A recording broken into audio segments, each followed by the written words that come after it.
이 시간 하나님의 말씀을 찾아보겠습니다. 오늘 우리에게 주시는 하나님의 말씀은 신약성경 고린도전서 13장 8절에서 10절 말씀입니다. 8절과 9절은 저와 여러분이 교독해서 읽고 마지막 절인 10절은 다 같이 읽겠습니다. 사랑은 언제까지나 떨어지지 아니하되 예언도 패하고 방언도 그치고 지식도 패하리라. 다 같이 읽겠습니다. 온전한 것이 올 때에는 부분적으로 하던 것이 패하리라. 아멘. 이제 담임 목사님께서 나오셔서 교회 안에 퍼진 마귀의 교리, 은사 중단론, 이런 제목으로 하나님의 말씀 선포해 주시겠습니다.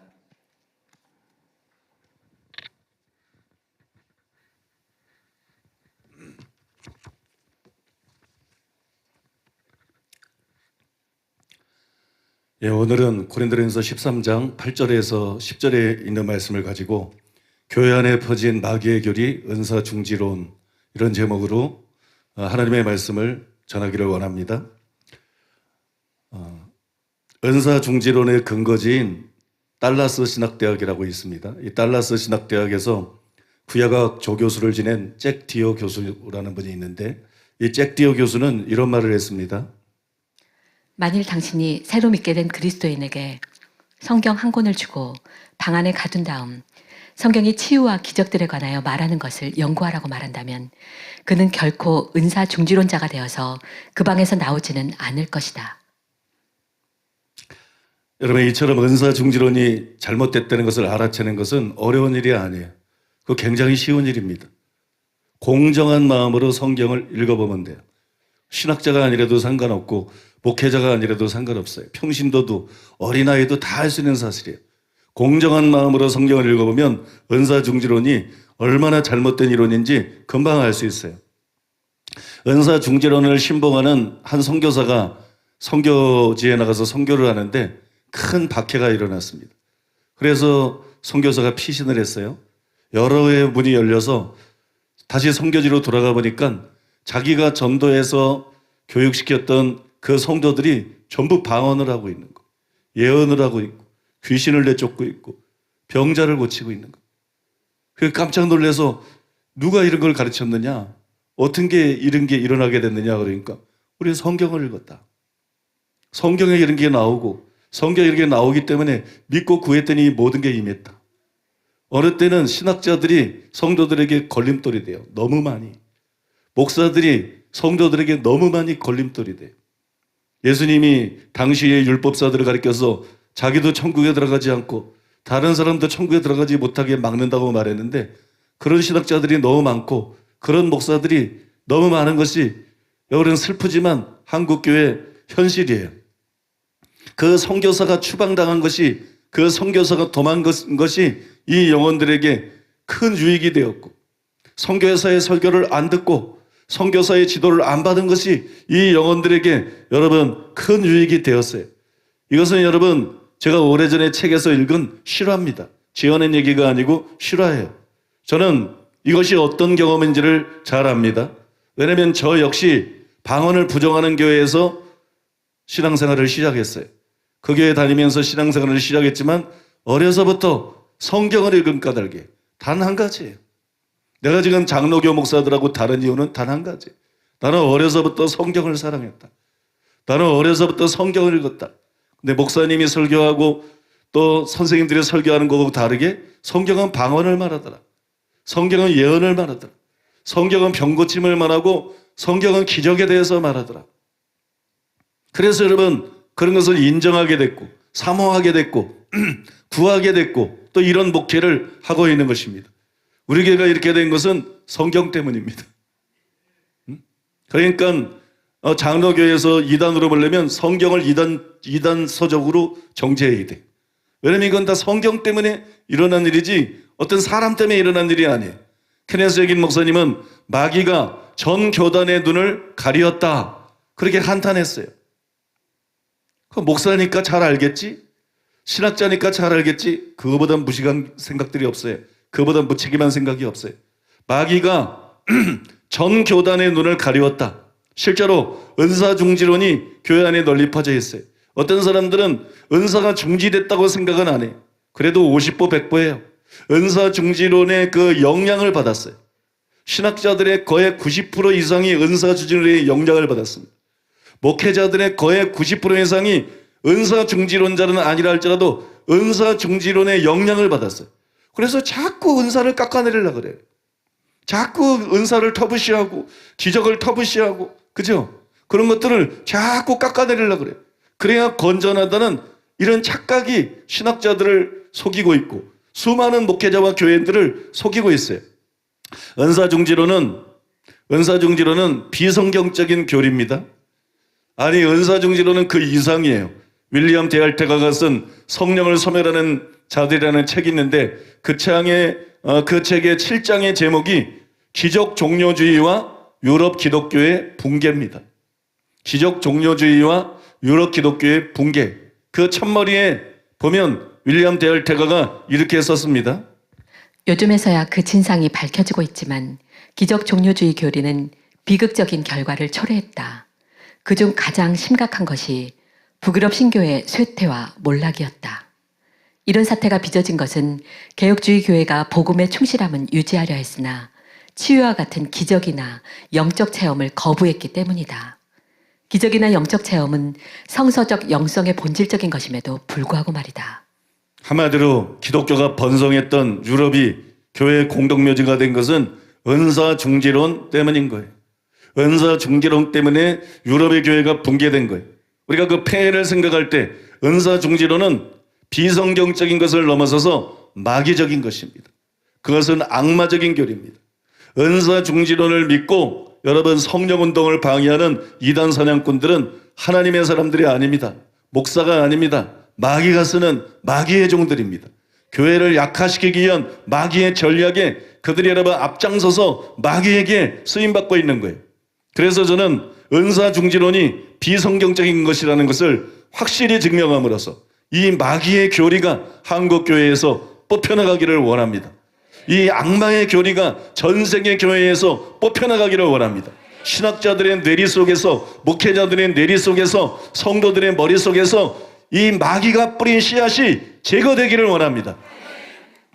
첫째로 고린도전서 1장 7절을 살펴보겠습니다. 너희가 모든 은사에 부족함이 없이 우리 주 예수 그리스도의 나타나심을 기다림이라. 여러분, 바울의 이 말은 결정적인 증거입니다. 왜냐하면 이 안에 모든 은사가 예수님의 재림 때까지 존재할 것이다. 그게 암시가 돼 있어요. 외인고르뎀은 이 구절에 대해서 여기서 그런 영적 은사와 그리스도를 기다림을 연결시킴으로써 은사들을 그리스도의 승천과 재림 사이에 교회들에게 주신 것임을 암시한다. 성령의 은사는 예수님이 승천하시고 난 다음에 약속하신 성령이 임함으로 이 땅에서 시작이 되었어요. 그 다음에 성령의 은사는 그 기한이 예수님의 재림 때까지입니다. 그러니까 예수님의 재림이 하지 않았는데 은사가 없다. 뭐 은사를 터부시하는 건 다 귀신 역사입니다. 다 마귀 역사입니다. 이건 교회 안에서 일어나고 있는 마귀의 역사지 이건 하나님의 역사가 절대로 아니에요. 바울은 예수님이 재림할 때까지 성령의 모든 은사가 존재할 것이라고 믿었습니다. 우리도 그렇게 믿어야 돼요. 바울과 다르게 믿으면 안 돼요. 여러분, 특별히 모든 은사라는 말에 주의하시기 바랍니다. 예수님이 재림할 때까지 어떤 은사도 폐해지지 않을 것입니다. 모든 은사가 그때까지 존재할 것입니다. 그러므로 기적적인 은사들이 사도 및 그의 동료들에게만 국한된 것이다. 어떤 신학자들은 그렇게 떠들어대요. 은사 중에서 일부는 인정하고 일부는 인정하지 않아요. 다 들떨어진 생각입니다. 다 비성경적인 것이고 자기들의 잡된 생각입니다. 여러분, 그런 말들을 믿으면 안 돼요. 모든 은사가 오늘 성경에 기록되는 것처럼 모든 은사가 예수님이 재림할 때까지 존재할 것입니다. 교회 안에 주어질 것이고 역사할 것입니다. 여러분, 은사 중단론은 비성경적인 것이에요. 은사 중단론은 잘못된 이론입니다. 두 번째로 요한계시록 11장 3절과 6절을 살펴보겠습니다. 내가 나의 두 증인에게 권세를 주리니 저희가 굵은 베옷을 입고 1260일을 예언하리라. 저희가 권세를 가지고 하늘을 닫아 그 예언을 하는 날 동안 비 오지 못하게 하고 또 권세를 가지고 물을 변하여 피 되게 하고 아무 때든지 원하는 대로 여러 가지 재앙으로 땅을 치리로다. 어떤 학자는 여기 나오는 두 증인을 교회로 봅니다. 그러나 두 증인이 행하는 것을 보면 모세와 방불해요. 또 엘리야와 방불합니다. 모세가 행했던 기적, 엘리야가 행했던 기적을 여기 그대로 나열하고 있어요. 과연 모든 시대의 교회가 이런 능력을 보여주었습니까? 모든 시대의 교회가 모세 같은 능력, 엘리야 같은 그런 능력을 보여주었습니까? 아니지요. 그래서 저는 이것이 교회를 의미하는 것이 절대로 아니라고 생각해요. 그건 신학자들의 상상이지 이건 교회를 의미하는 게 아니다. 그럼 뭘 의미할까요?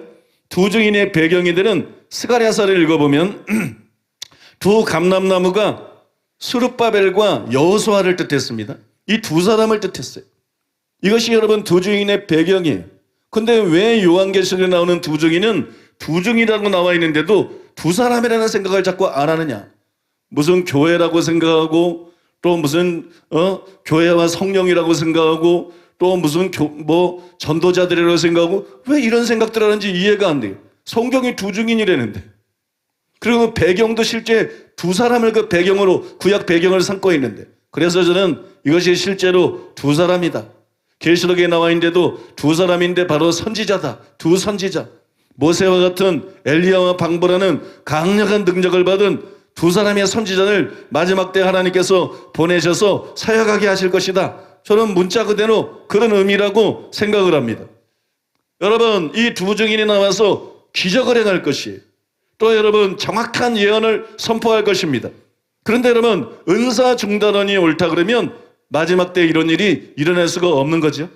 또 10분 양보해서 만약에 여러분 두 증인을 교회가로 보더라도 은사가 중지됐는데 교회가 어떻게 이룰 수가 있어요?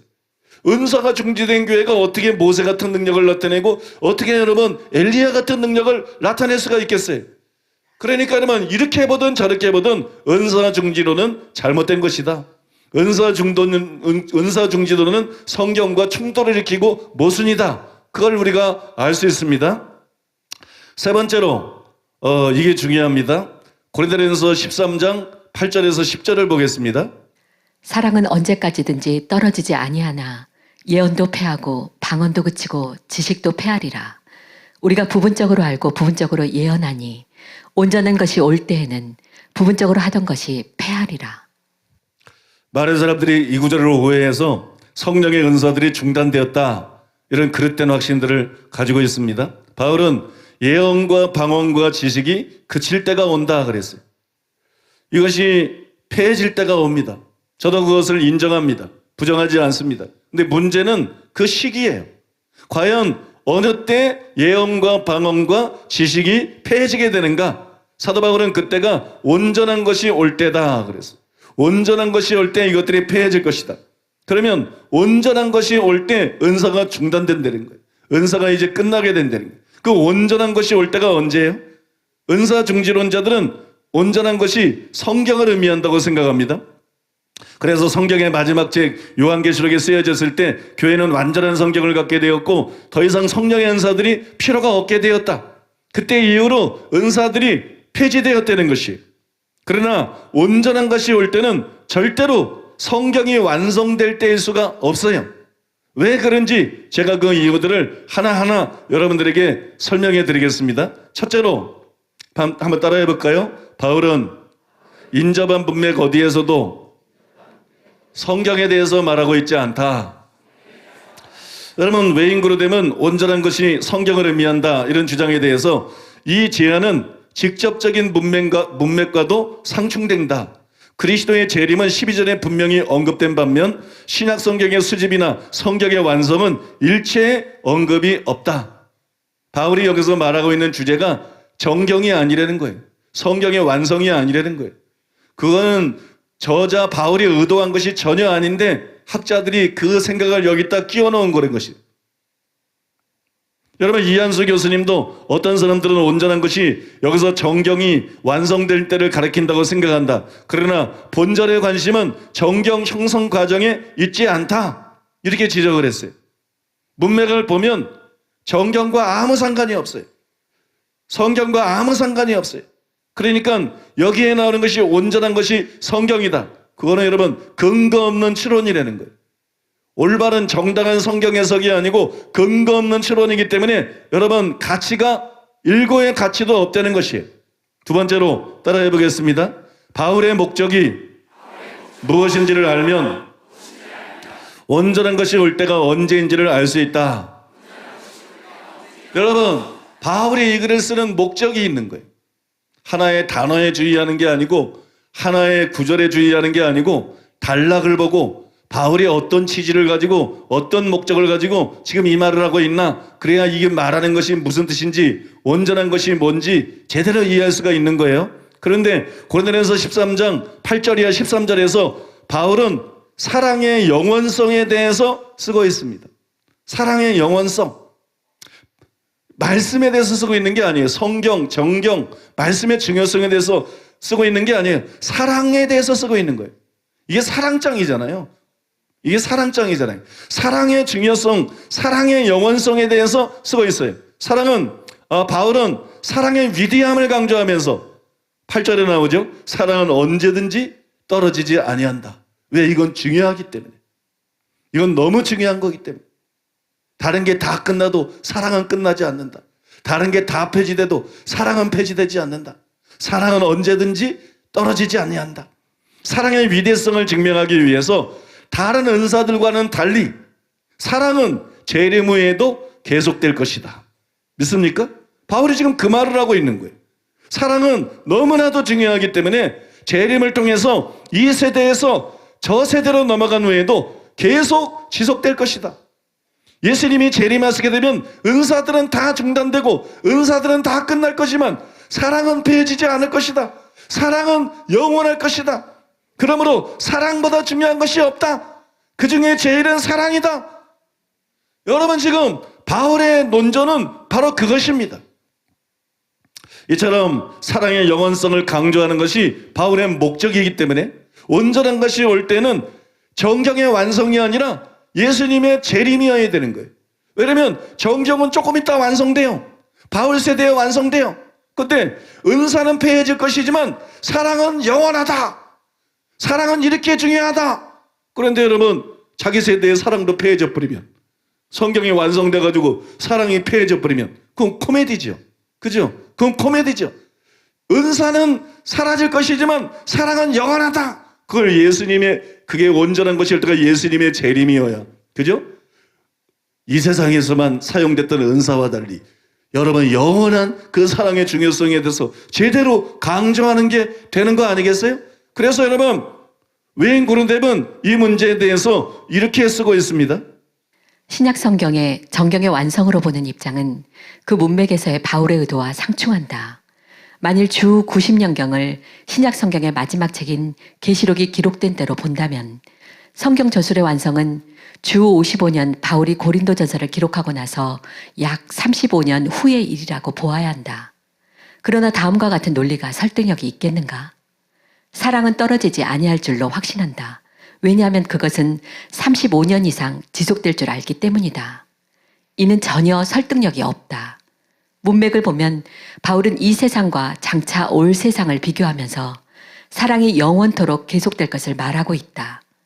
고린도전서 다른 곳에서도 비슷한 상황을 볼 수 있는데 바울은 어떤 것에 영원한 가치를 보이고자 할 때 그것이 주님의 재림 후에도 계속될 것이라고 주장하므로 그렇게 한 것을 볼 수 있다.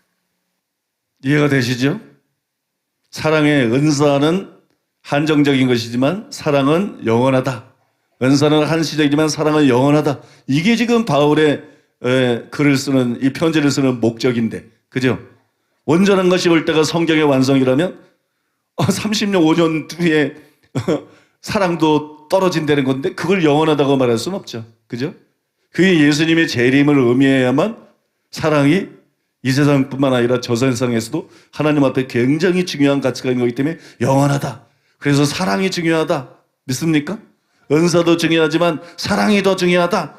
이런 여러분, 바울의 그 주장이 통하는 거죠. 세 번째로 따라해 보겠습니다. 바울은 온전한 것이 올 때 방언과 예언뿐 아니라 지식도 폐하여진다고 했다. 여러분, 온전한 것이 올 때를 성경이 완성되는 때로 보는 사람들은 주로 성경 공부를 강조합니다. 근데 내가 성경 공부 강조하는 사람 치고 성경 제대로 하는 사람을 거의 본 일이 없어. 이게 왜 그러느냐?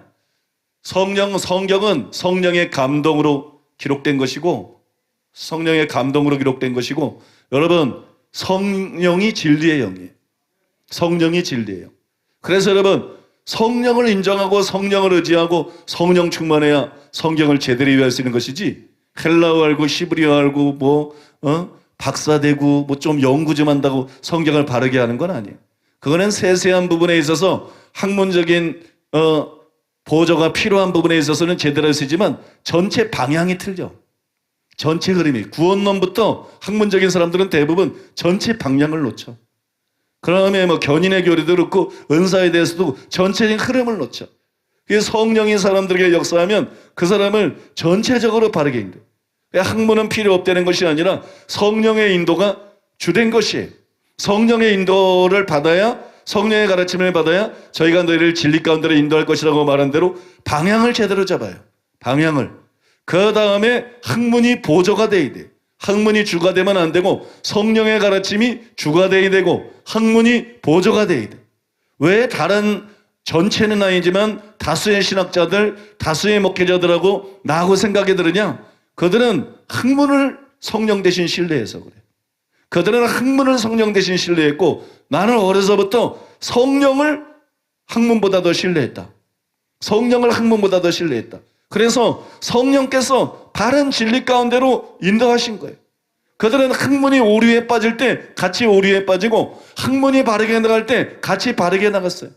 이것이 여러분 지금 강해 설교, 제자 훈련하는 사람들의 설교에 여러분이 다 분별할 수 있는 거야. 목사들 필요 없어. 여러분이 더 똑똑해. 여러분들이 더 분별력이 있어. 제대로 설교를 들었기 때문에. 브리스길라와 아굴라가 평신도지만 바울의 설교를 들었기 때문에 여러분 위대한 설교자 아볼로를 데려다가 더 자세히 가르칠 수 있었던 것처럼 여러분들은 목사들을 가르칠 수 있는 사람들이에요. 이게 내가 진짜입니다. 예수님의 이름으로 말하는 겁니다. 여러분들은 목사들을 가르칠 수 있는 사람들이에요. 여러분들은 신학자들을 가르칠 수 있는 사람들이에요. 아멘이 별로 적어요? 날 무시해?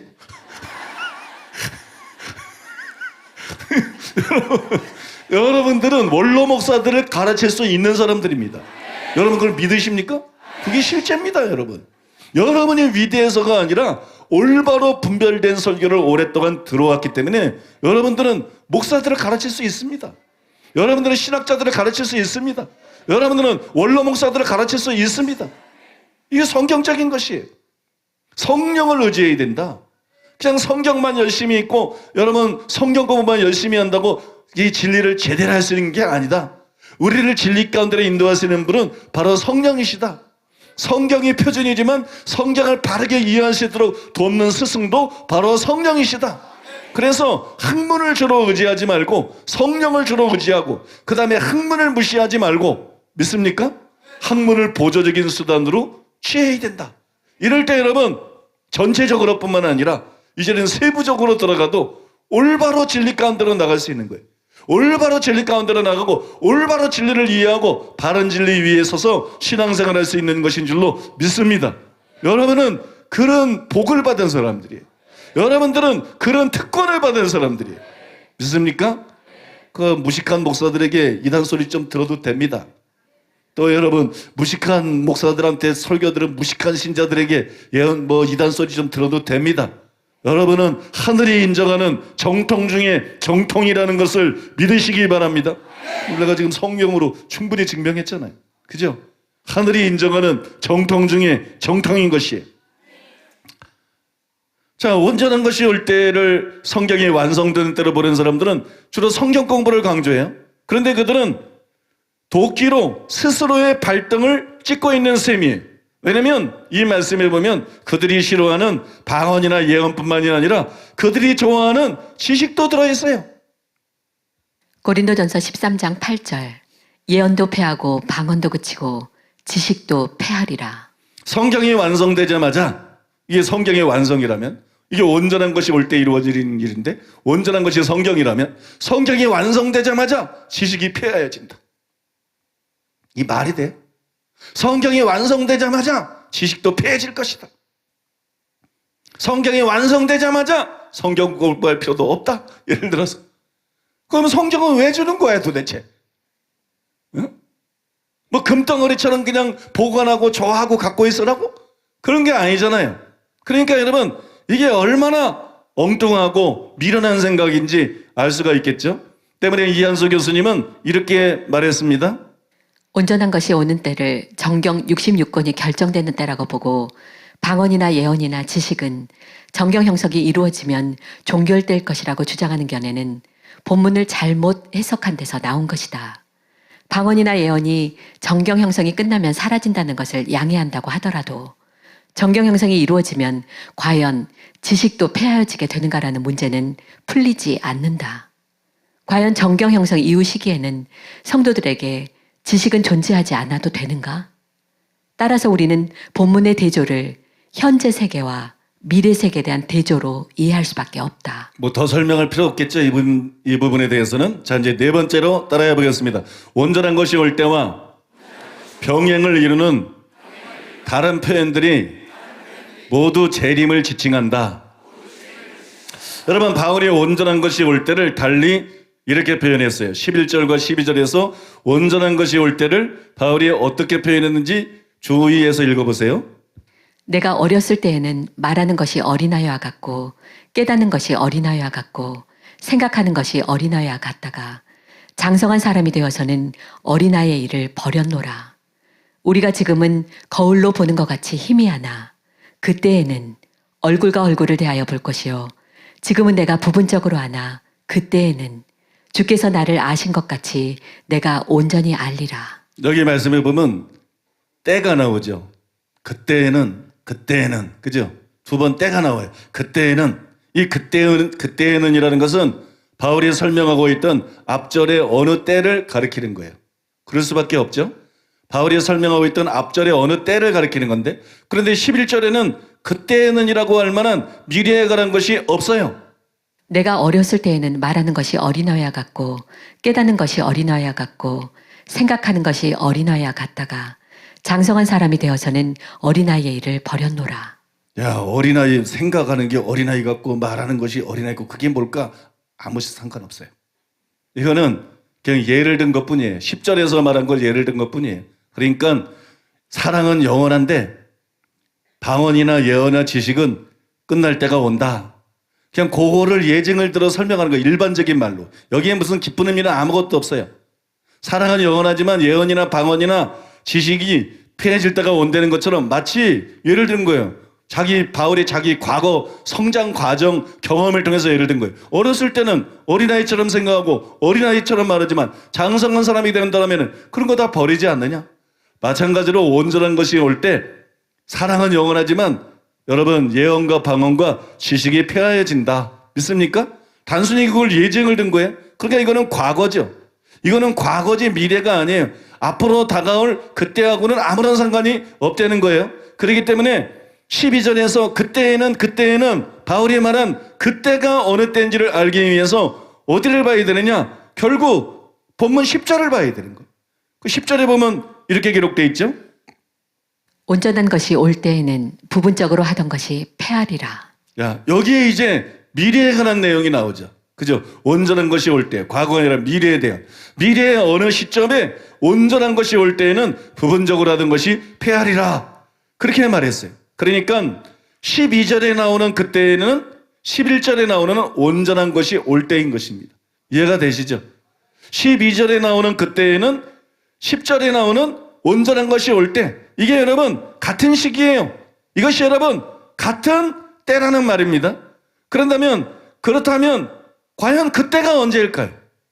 이 두 때가 같은 때라는 거는 알겠는데 그러니까 이 두 때가 같은 때니까 12절에서 말하는 그때에는 이때가 언제인지를 하면 온전한 것이 올 때에도 어느 때인지를 우리가 정확하게 알 수 있는 거죠. 그러니까 그때가 언제인지를 알아야 하는데 그때는 과연 어느 때일까요? 그것을 밝혀주는 것이 12절이에요. 우리가 이제는 거울로 보는 것 같이 희미하나 그때에는 얼굴과 얼굴을 대하여 볼 것이요 이제는 내가 부분적으로 아나 그때에는 주께서 나를 아신 것 같이 내가 온전히 알리라. 왜 이 말씀이 그때가 언제인지를 가르쳐 줍니까? 그것은 이 말씀에는 그때 일어난 일 두 가지가 새로 기록되어 있기 때문에 그때 일어날 일이 있어요. 그때에는 얼굴과 얼굴을 대하여 보는 일이 일어납니다. 또 그때에는 주께서 나를 아신 것 같이 내가 온전히 알게 되는 그런 일이 일어나게 됩니다. 이 두 가지 일이 일어나게 돼요. 근데 여러분, 이 두 가지는 정경이 완성된다 그래서 일어날 수 있는 일이 아니에요. 정경이 완성됐어요. 여러분들이 주님을 얼굴과 얼굴을 대하여 보고 있어요? 그렇지 않아요. 정경이 완성됐어요.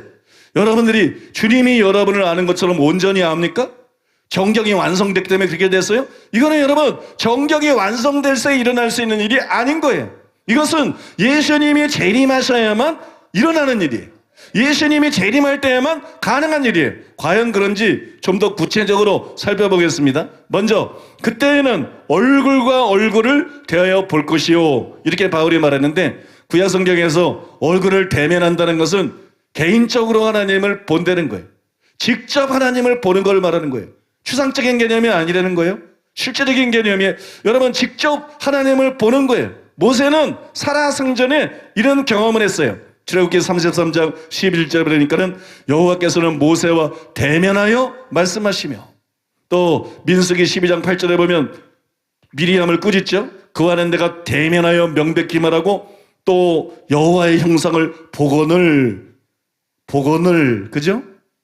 그 다음에 신명기 34장 10절에 보면 모세 같은 선지자가 이스라엘에 다시 일어나지 못했다. 왜냐하면 모세는 여호와를 대면하여 알던 자다. 여호와를 대면하여 알던 자다. 여러분, 주의 종들을 비방하면 안 돼요. 믿습니까? 나는 이 구절을 읽으면서 설교 준비하면서 김옥경 목사님 생각이 나더라고요.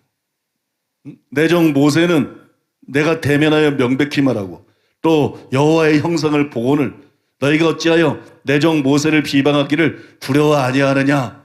근데 나는 이 구절에 있는데 김옥경 목사님 생각이 탁 나더라고요. 김옥경 목사님은 실제로 이런 경험을 하는 사람이잖아요. 이렇게 경험하면서 사는 거잖아요. 그 다음에 여기서 중요한 건 내가 예수님을 봤다, 이게 중요한 게 아니에요.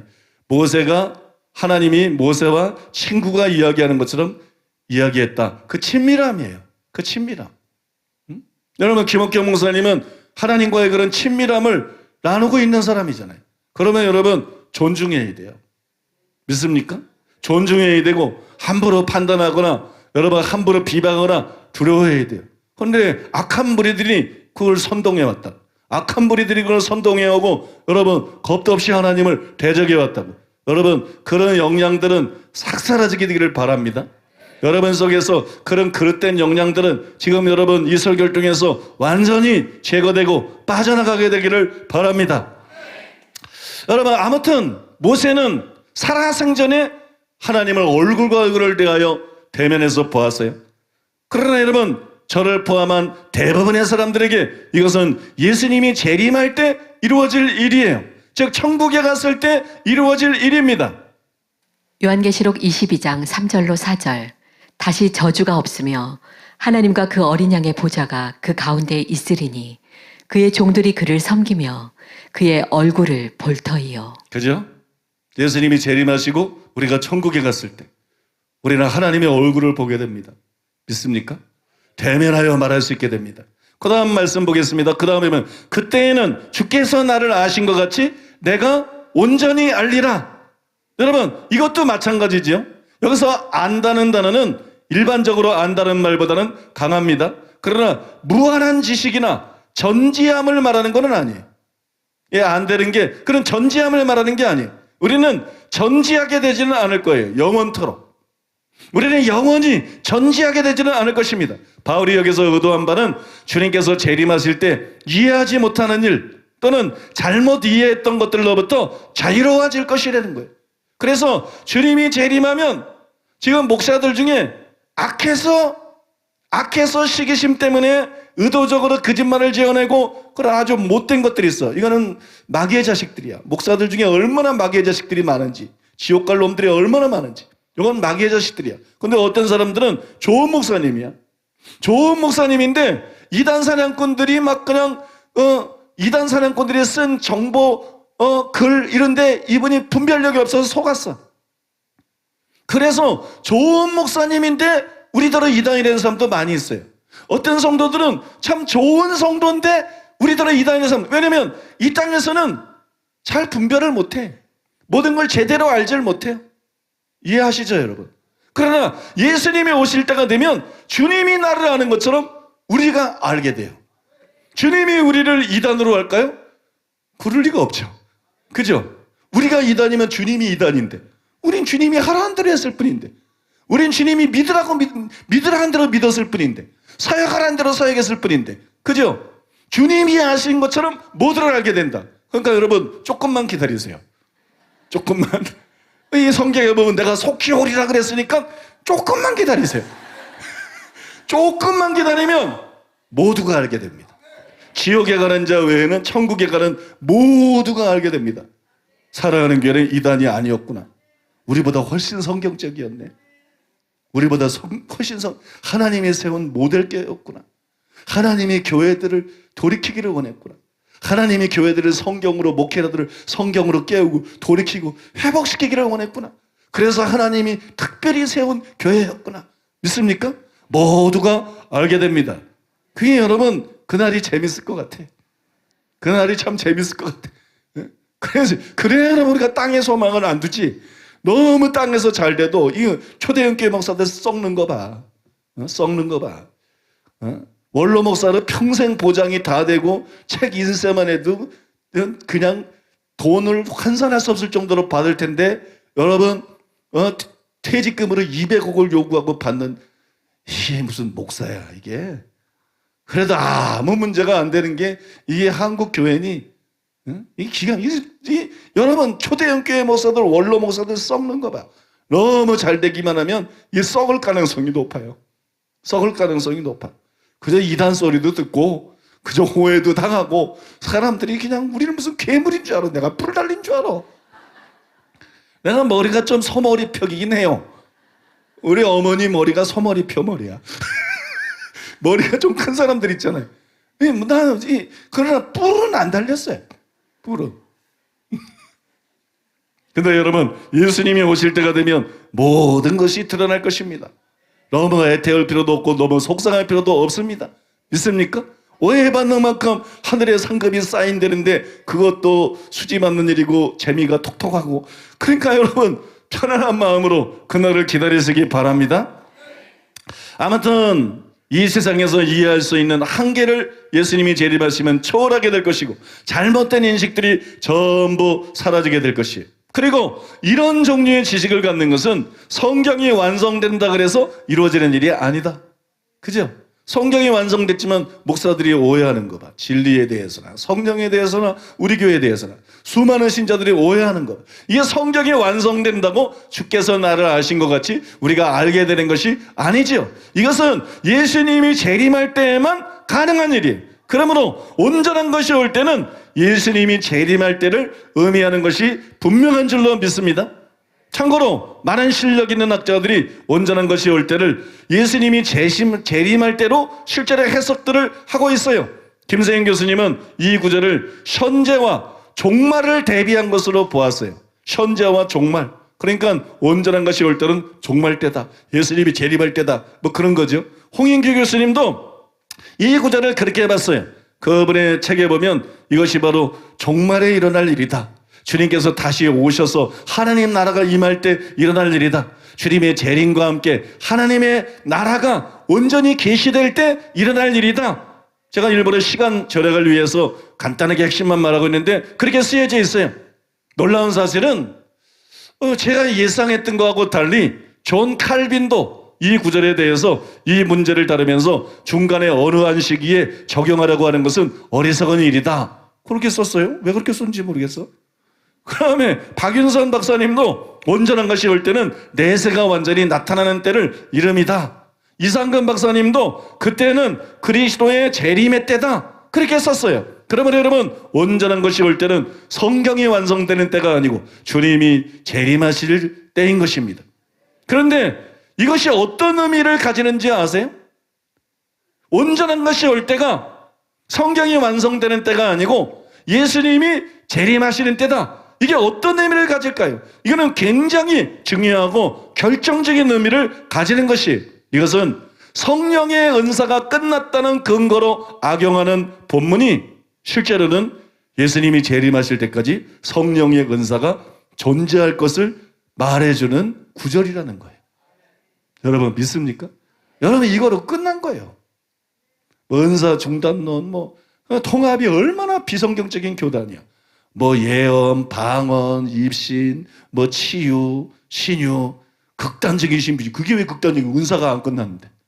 안 하는 지구들이 잘못된 거지. 그죠? 안 하는 지구들이 미달된 거고 종교적인 거고 분별을 못한 거지. 예수님 재림할 때까지 은사가 있고 그걸 누가 마귀가 부어줬어? 성령이. 마귀가 부어준 건데 성령이 부어준 거면 받아야지. 성령이 부어줬는데 사용하라고 부어줬지 갖고 놀라고 부어줬어? 주머니에 놓고서 그거 사용해야지. 믿습니까? 방언해야지. 예언해야지. 방언 통변해야지. 병 고쳐야지. 귀신 쫓아야지. 그게 어쨌다고 헛소리들이고 난리들이야. 고신도 그렇고 교단들이 잘못된 겁니다. 이 시대 교회들이 지금 잘못된 것이지 여러분 우리 교회가 잘못된 게 아니에요. 믿습니까? 그래서 웨인 그루뎀은 자신의 책에서 이렇게 썼어요. 고린도전서 13장 10절에는 예언과 같은 불완전한 은사들이 중단될 때에 관한 분명한 말씀이 있다. 이는 또한 그리스도께서 재림하시는 그 순간이 이르기 전까지 현재까지 포함해서 교회의 역사를 통하여 계속 지속되고 활용될 것임을 암시한다. 만일 온전한 것이 올 때가 그리스도의 재림을 가리킨다면 예언이나 방언과 같은 은사들은 그때에야 중단될 것이라는 의미이며 이는 그때까지는 교회 시대를 통해 지속될 것임을 암시한다. 여러분 속지 마십시오. 성령의 은사는 폐해지지 않았습니다. 성령의 은사는 터부시하면 안 됩니다. 멸시하면 안 됩니다. 하나님이 주는 선물입니다. 하나님이 주신 좋은 것들입니다. 귀한 것들입니다. 당연히 은사들을 사모해야 됩니다. 은사를 사모하고 갈망하고 구해야 되고 받고 사용해야 될 줄로 믿습니다. 이제 마지막 5번째로 한번 따라해 보겠습니다. 온전한 것이 올 때가 정경의 완성을 의미하면 다음과 같은 모순이 생겨난다. 여러분 앞에서 전에 12절에 나오는 그때에는 얼굴과 얼굴을 대하여 볼 것이요 그때에는 주께서 나를 하신 것 같이 내가 온전히 알리라, 이 표현을 통해서 10절에 나오는 온전한 것이 올 때가 정경의 완성이 아니라 예수님이 재림하실 때를 의미한다. 그걸 분명하게 의심할 여지 없이 여러분들에게 설명을 통해서 증명해 드렸습니다. 그런데 이 구절 안에 우리가 주목해야 될 한 가지가 더 있어요. 그것은 바울이 그 표현에 자신을 포함시켰다는 거예요. 그때에는 얼굴과 얼굴을 대하여 볼 것이요 그때에는 주께서 나를 아신 것 같이, 여기 나는 1차적으로 바울이죠. 나를 아신 것 같이 내가 온전히 알리라. 바울이 자신을 여기에 포함시켰다. 이 점 때문에 더더욱 온전한 것이 올 때는 성경의 완성일 수가 없어요. 온전한 것이 올 때는 예수님의 재림일 수밖에 없어요. 그러면 왜 그러냐? 그 이유는 간단합니다. 바울이 정말 다른 사도들이 성경을 완성할 때 갑자기 그의 지식이 새로워지고 주께서 아시는 것 같이 알게 되고 거울로 보는 것 같이 희미했다가 얼굴과 얼굴을 대하여 보는 것 같이 정확하게 알게 되었을 것이냐? 그렇지 않다는 거예요. 바울은 다른 사도들의 성경이 기록될 걸 기다릴 필요가 없었어요. 그러나 여러분 스스로 계시를 받는 자였고, 그죠? 스스로 충분히 진리를 알고 있었고, 여러분 기독교의 교리의 기초를 놓은 사람이에요. 그런데 바울이 정경 완성을 기준으로 해서 어떻게 전과 후로 나눴을 때 바울이 그전에는 거울로 보는 것처럼 희미하게 보고 그 후에는 얼굴과 얼굴을 대하는 것처럼 보고 그전에는 부분적으로 알고 그 이후에는 여러분 주께서 나를 아시는 것처럼 우리를 아시는 것처럼 온전히 알게 될 수 있게 되는, 이건 바울에 대한 모독이죠. 그런 정도의 바울이 쓴 거라면 이거는 성경 자체가 가치가 없어져 버리는 거예요. 그죠? 그런 수준, 그런 정도의 바울이 쓴 글을 어떻게 우리가 성경이라고 신뢰할 수 있으며 그걸 하나님의 말씀이라고 신뢰할 수가 있겠어요? 그러니까 이거는 모순이다. 절대로 그걸 성경의 완성으로 보는 것이 불가능하다는 거예요. 예수님의 재림일 수밖에 없다는 것이에요.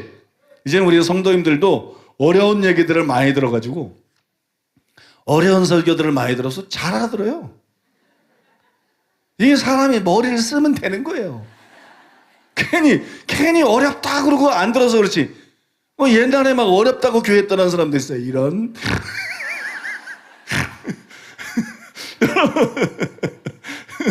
여러분, 지금 내가 보면 알아들을까 싶으면 그냥 나이 드신 분들도 다 끄덕끄덕거리고 있어. 벌써 뭔지 알겠다. 그 얘기구나. 뭐 어렵습니까? 어려운 것 같아도 안 어렵죠? 그죠? 어려운 것 같아도 실제로 안 어려워요. 그죠? 이제 여러분들이 이런 말씀을 듣는데 익숙해져야 돼. 이런 말씀을 듣는데 익숙해져서 맨 뻔할 뻔짜 얘기만 하면 안 돼. 그죠? 우리가 실제로 성경을 묵상하고 연구하고 그 다음에 여러분 실제로 성경을 배우고 진리를 분별하고 그러면서 올바른 진리를 알고 그 진리 가운데서 전진하고 이래야 되는 것이지. 얼마나 설교들을 잘 듣는지 이제 제가 신기해요. 다 알아듣나 봐. 그냥 끄덕끄덕. 어떤 부분은 이 부분은 좀 어려워서 잘 들으실까? 그러면 다 끄덕끄덕거리고 있어. 어디까지 얘기했죠? 아무튼 여러분 그렇다 치고 이제 그 다음에 외인구로 되면 12절을 바울에게 적용시켰습니다. 그래서 성경 완성을 기준으로 바울의 전과 후가 12절에 말하는 그런 상태로 차이가 날 수는 없다. 그죠? 그러니까 성경 완성이 아니라 예수님의 재림의 때를 말하는 것이다. 이거 당연하죠. 그런데 로이드 존즈는 그걸 12절을 바울에게 적용시킨 것이 아니라 우리들에게 적용시켰어요. 우리들 자신들에게 적용시켰어요. 그래서 온전한 것이 올 때가 정경의 완성을 의미할 수 없다는 것을 분명히 했습니다. 그런 온전한 것이 올 때는 신약 성경의 완성으로 보면 다음과 같은 문제에 직면하게 될 것이다. 그렇게 썼습니다. 이는 완성된 성경을 가지고 있는 당신과 내가 하나님의 진리에 관해 바울보다 더 많이 알고 있다는 의미이다. 이는 우리가 바울을 포함한 다른 사도들보다 훨씬 더 월등하다는 의미이고 우리는 현재 하나님께서 우리를 아신 것 같이 우리도 알고 있는 상태에 있다는 의미인데 그러한 입장을 묘사하는 유일한 표현이 있다면 그것은 말도 안 된다는 말이다. 동의가 되시죠? 그죠? 공감이 확실히 되시죠? 옳은 말입니다. 그러므로 온전한 것이 올 때는 정경의 완성과 완전히 무관합니다. 따라서 여러분 은사 종지로는 성경의 근거가 없는 것입니다. 그것은 여러분 비성경적인 것이고 잘못된 이론입니다. 잘못된 견해입니다. 그렇다면 이런 생각이 들 수 있어요. 자, 여지껏 들어보니까 은사 중단론이라는 것은 성경의 근거가 없는 비성경적인 것이고 잘못된 교리고 또한 교회를 황폐케 만드는 교회를 파괴하는 이건 마귀적인 교리예요. 정말 이건 마귀적인 그냥 단순히 오류가 아닙니다. 이건 마귀의 전략입니다. 이거는 마귀의 전략에 신학자들이 속고 목사들이 속고 교회들이 속고 그런 것이 이거는 마귀의 교리입니다. 단순히 오류가 아니라 이건 마귀의 교리예요. 그럼 이렇게 해로운 교리가 어떻게 교회 안에 들어오게 되었을까? 그래서 어떻게 그렇게 많은 신학자들이나 목사들이 이 교리를 그대로 믿거나 적어도 이 교리의 영향을 받아가지고 왜 이렇게들 목사들이 은사를 터부시할까? 귀신을 혐오하는 건 당연하고 악을 혐오하는 건 당연하지만 하나님이 신 선물의 은사에 대해서 목사들 말하는 걸 봐. 신학자들 말을 왜 그렇게 혐오할까? 왜 그렇게 폄하할까? 그죠? 왜 그렇게 이게 귀신 역사입니다, 여러분. 이건 미혹이고, 이건 명백히, 이건 여러분 귀신 역사예요. 그러면 이런 것이 어떻게 이렇게 교회 안에 들어오게 됐을까? 그거 알고 싶지 않아요? 모르고 싶어도 알려드립니다. 모르고 싶어도 제가 알려드리는데 친절하게. 여러분 교회사를 살펴보면 은사 중지론이 카톨릭의 과오에 대한 종교개혁자들의 과민 반응으로 나타난 걸 알 수 있어요. 과잉 반응으로. 카톨릭의 오류에 대한 종교개혁자들의 과잉 반응. 그 과잉 반응으로 이 은사 중지론이 생겨난 거예요. 마틴 루터가 비텐베르그 성당 정문에 95개 조항에 반박문을 내걸었어요. 이때 카톨릭은 깊은 어둠에 빠져 있었어요. 중세 암흑 시대라 그러지 않습니까? 깊은 어둠에 빠져 있었어요. 카톨릭 신자들은 무기와 미신에 젖어 있었어요. 완전히 신앙이 미신적이에요. 그 다음에 카톨릭 신학은 비성경적인 그 카톨릭의 전통, 이런 전통에 의해서 진리들이 심각하게 훼손되어 있는 그런 상태였어요. 근데 종교개혁자들은 어떤 사람이냐? 종교개혁자들의 그 1세대들은 젊은 시절, 그때는 아직 개신교가 없으니까, 카톨릭밖에 없으니까, 그들은 여러분 과거에 전부 다 카톨릭 신학을 한 사람들이죠. 그죠? 종교개혁자들은 카톨릭 신학을 배운 사람들이에요. 그래서 그들은 새로운 개혁 신학의 윤곽을 잡을 때, 개신교의 교리를 세울 때 토마스 아퀴나스의 철학적인 가정들을 수용했습니다. 또 과도하게 신비주의적인 카톨릭 신학, 미신이라든지 유골 숭배라든지 막 성자들의 그런 유골 숭배, 이런 과도하게 신비주의적인 이 카톨릭 신학에는 비판적인 자세를 취했어요. 반감을 종교개혁자들이 느꼈던 것이. 또 그들은 누구의 영향을 받았느냐? 어거스틴의 영향을 받았어요. 그래서 많은 사람들이 어거스틴을 존경하는데 난 참 어거스틴을 싫어합니다. 그 다음에 루터도 싫어합니다. 칼빈을 제일 싫어합니다. 이게 내가 더 얘기는 안 하겠는데 이게 정상적인 하나님의 사람들을 보기 참 힘들어요. 그나마 그 중에 어거스틴이 제일 낫긴 한데, 아무튼 너무 많은 오류와 너무 많은 잘못된 것이 이 세 사람을 통해서 개신교 안으로 들어왔어요.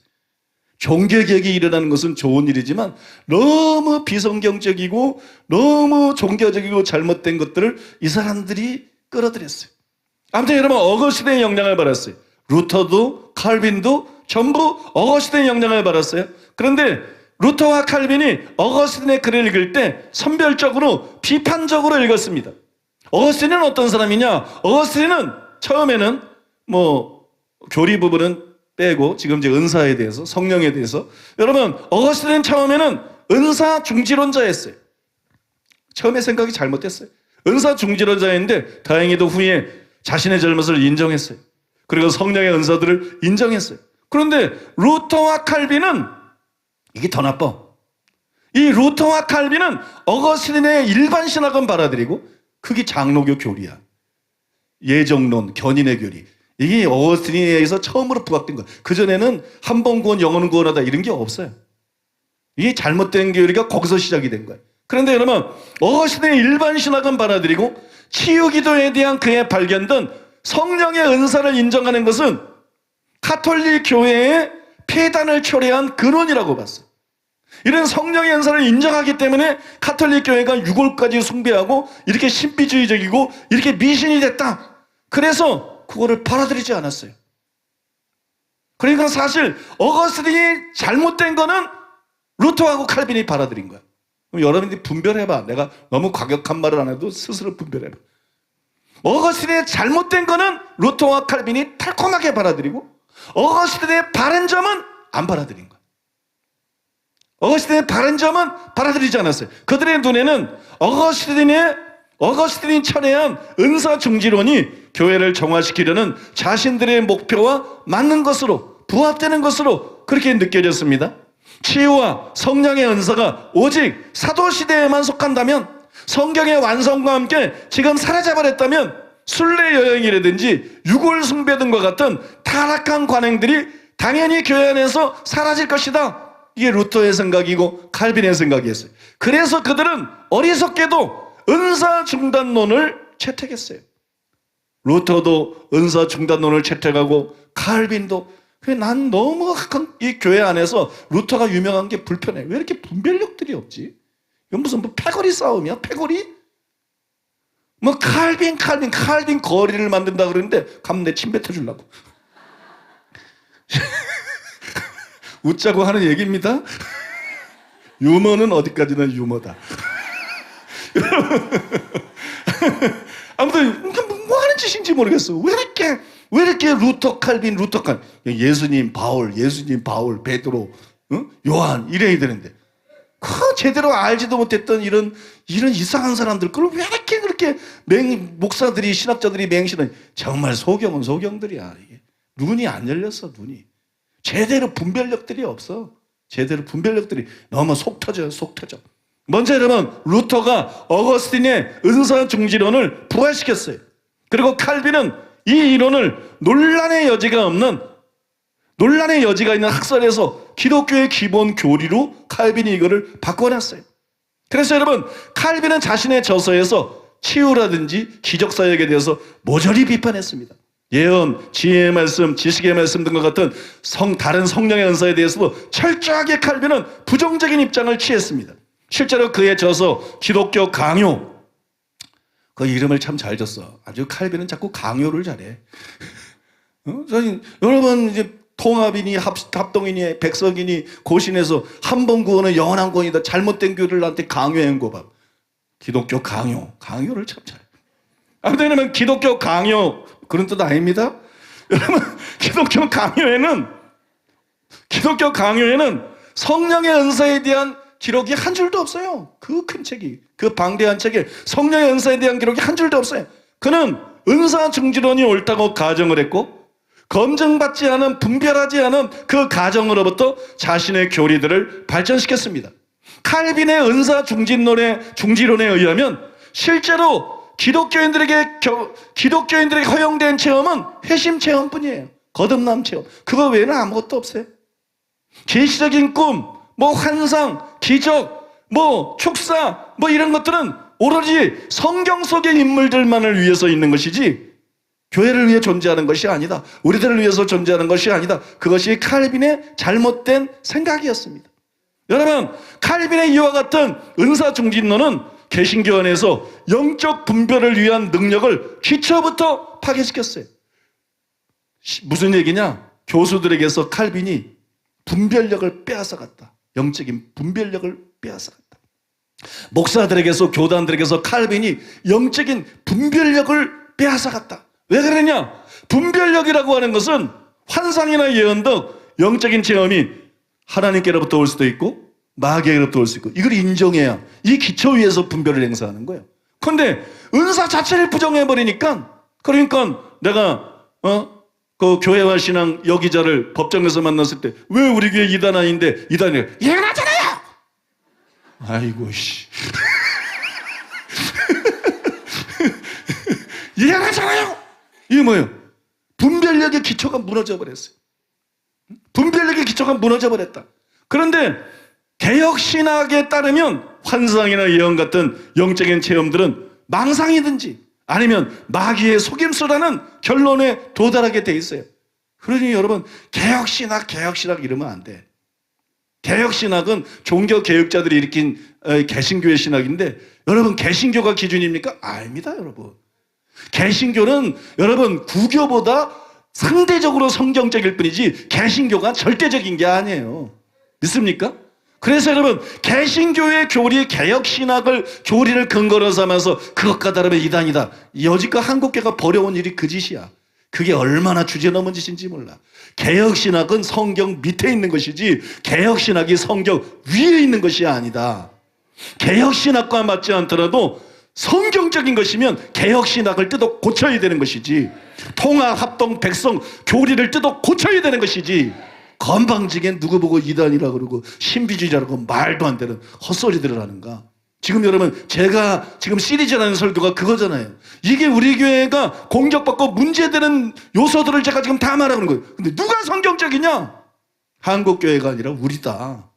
믿습니까? 사랑의 교회가 아니라 우리다. 명성교회가 아니라 우리다. 믿습니까, 여러분? 지금 그 얘기하고 있는 거잖아. 그걸 여러분 성경으로 하나하나 주제별로 차곡차곡 증명해주고 있는 것이냐. 개혁신학은 성경 밑에 있는 것입니다. 그래서 성경적인 것이 드러나는데 개혁신학과 다른다. 그럼 개혁신학을 버려야 되는 겁니다. 아유, 얼마나 많은 목사들이, 난 진짜 너무 답답해. 개혁신학 이런. 그게 아니라 성경 그래야지. 성경이 뭘면 칼빈이 루터가 그런 헛소리 하지 말고 성경에서 예수님이 뭐라 그랬나, 성경에서 바울이 뭐라 그랬나, 믿습니까? 그게 중요한 것이지. 여러분, 아까 내가 한 말이 거짓말이 아니라니까. 여러분들이 겸손해가지고, 다 겸손하잖아, 절 닮아가지고.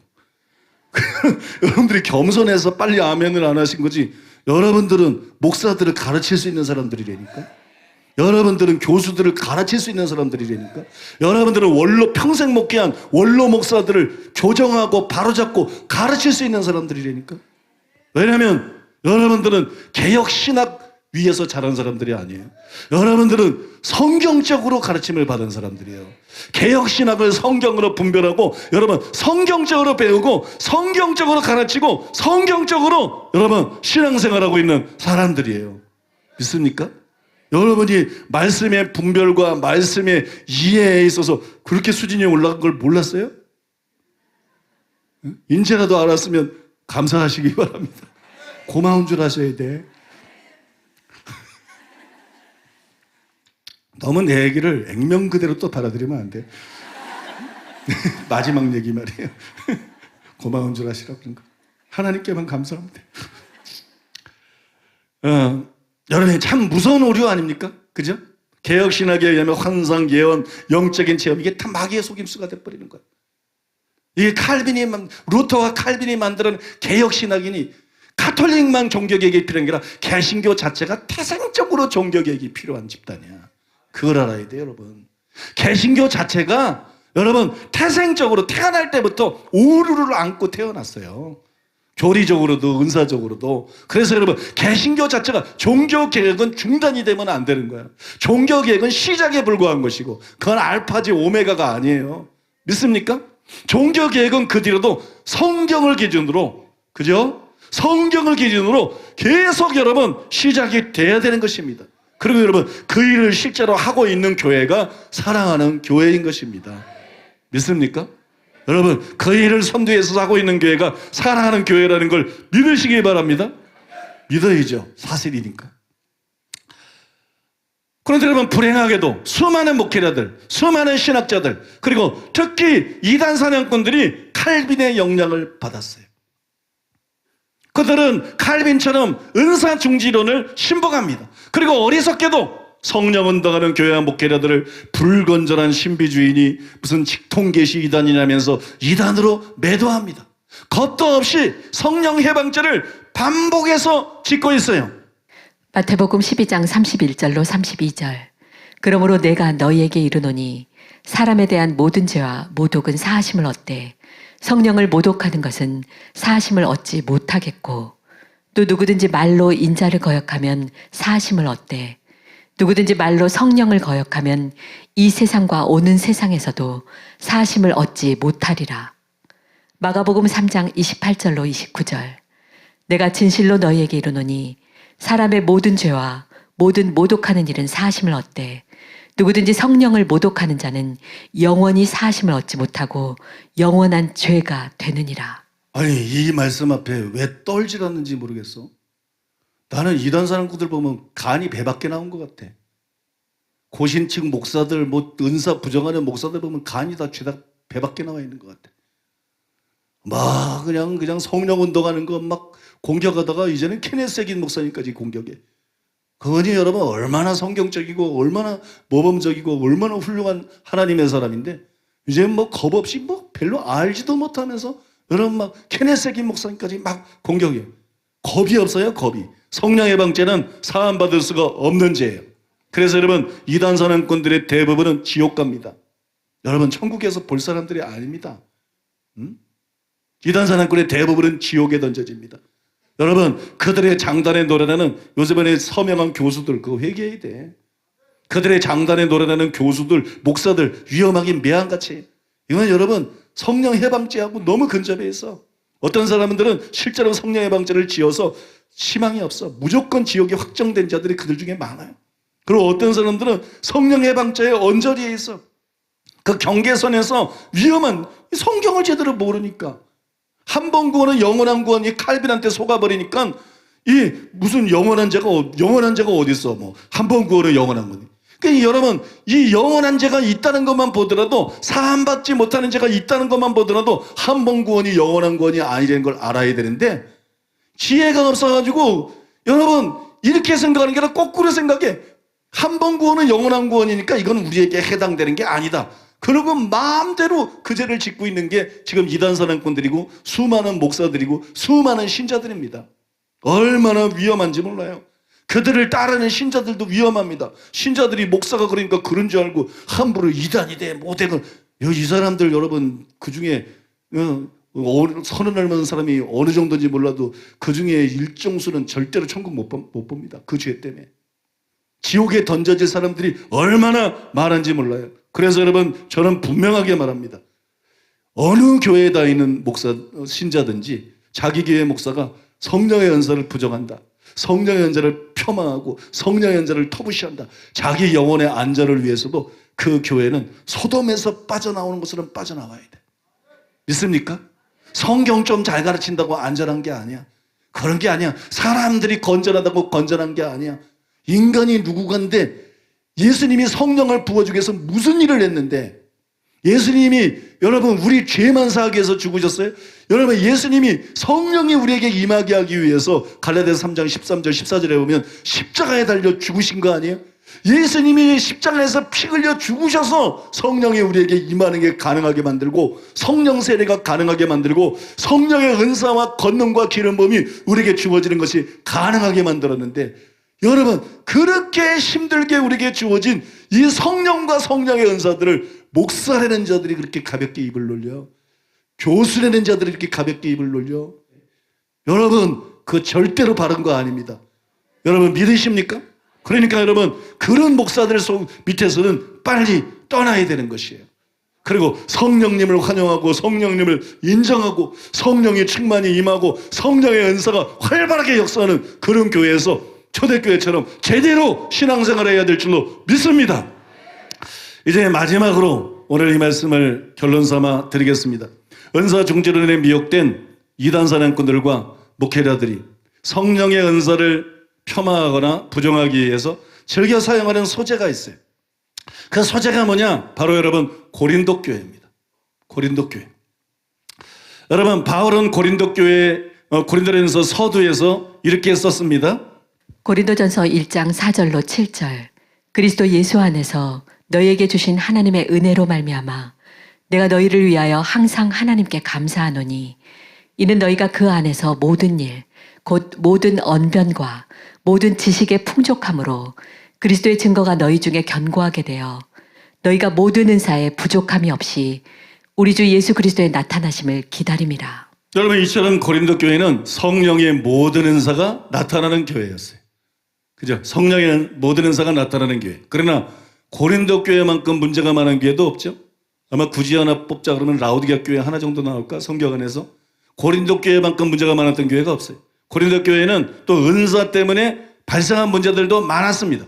그래서 은사 중지론에 미혹된 자들이 고린도 교회가 은사가 많았지만 은사 못지않게 문제도 많았다. 그러니까 은사는 중요한 게 아니다. 그러면서 여러분, 은사를 폄하하고 또 여러분 성령의 은사들을 반대합니다. 그러나 이렇게 말하는 사람들은 한마디로 말해서 다 헛똑똑이들이에요. 얼마나 강해 설교를 잘하든, 얼마나 제자 훈련을 잘하든, 얼마나 이름난 교수들이든 아무 상관이 없어. 그가 얼마나 원어를 잘 알고 다른 성경을 잘 해석하든 아무 상관. 이건 다 헛똑똑이들이야. 이건 다 헛똑똑이들입니다. 왜 그러냐? 왜 성경에서 자기 생각을 읽느냐? 성경에서 저자의 생각을 읽어야지 왜 자기 생각을 읽느냐? 왜 성경을 인용하고 왜 성경을 거론하면서 성경 저자가 말하고자 하는 걸 말하지 않고 자기가 하고 싶은 말을 하느냐? 이 자들은 전부 자기 생각에 사로잡힌 사람들이. 이 자들은 전부 자기가 하고 싶은 말을 하는 거예요. 성경을 빙자해서 성경적인 참된 진리를 말하는 것이 아니라 자기가 가지고 있는 오류, 자기의 잘못된 생각을 퍼뜨리는 자들이. 여러분, 성경을 똑바로 보세요. 은사가 많았던 고린도 교회 문제들이 많았던 것이 사실입니다. 그거 사실이에요. 근데 중요한 게 뭔지, 그러니까 은사는 중요하지 않아. 그러니까 은사 같은 거 구하면 안 돼. 그러니까 성경 공부만 열심히 해야 돼. 이거는 성경하고 아무 상관없는 마귀에게서부터 온 자기 생각입니다.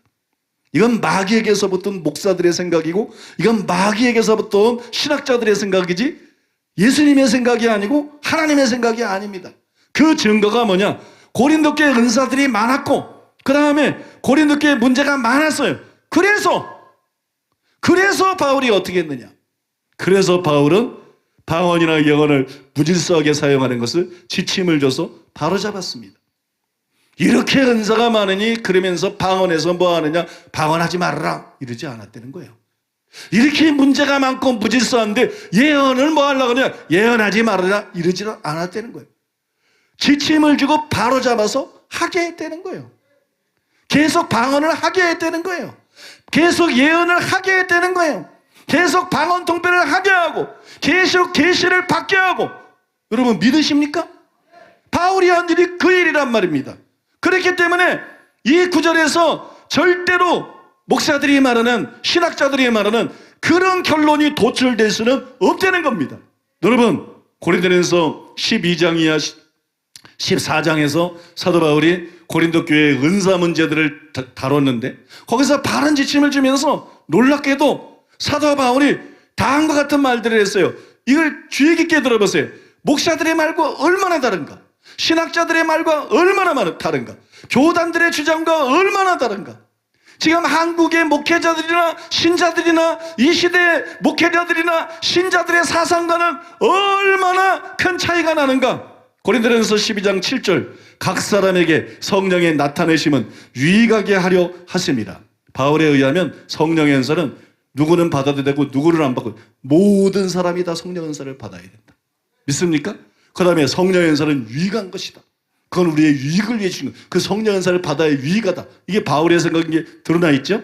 고린도전서 12장 31절 너희는 더욱 큰 은사를 사모하라. 고린도 교회는 은사가 많아요.